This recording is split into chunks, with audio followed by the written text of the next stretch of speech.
Hey, Nation fam. Come on a ride with me and learn how I make my Scrappy Squares, Denim Edition.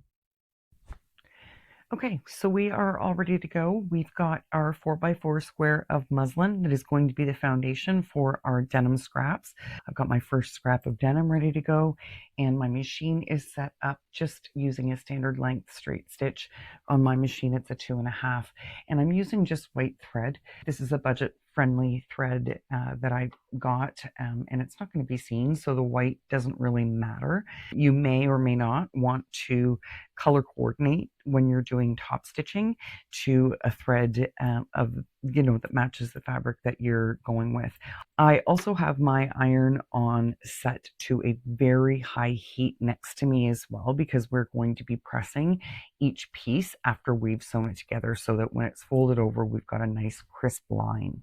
I always start building from the center out, and we always want that right side down so that when we sew our edge there, we fold it over, we've got the nice denim facing up.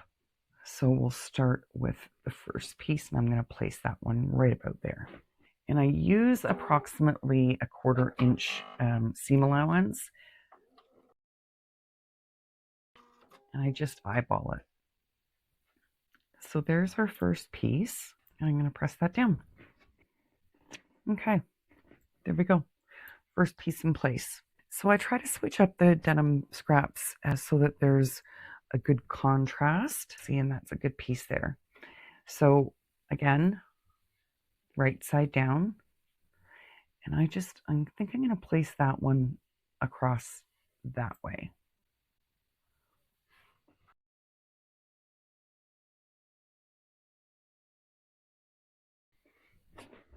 Okay, so you'll see this goes over the edge, and that's okay because we're going to trim that back once we've got the entire square covered.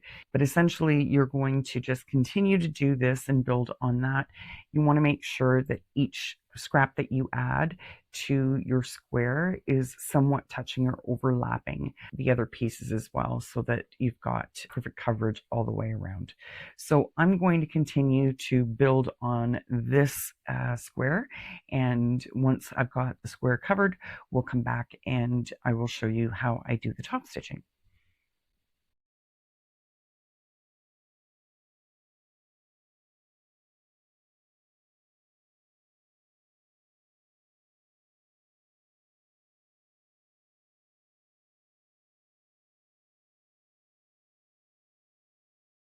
And there we are. Our squares are covered and the edges are trimmed. In the next video, I will show you how to do the top stitching, and then they'll be project ready.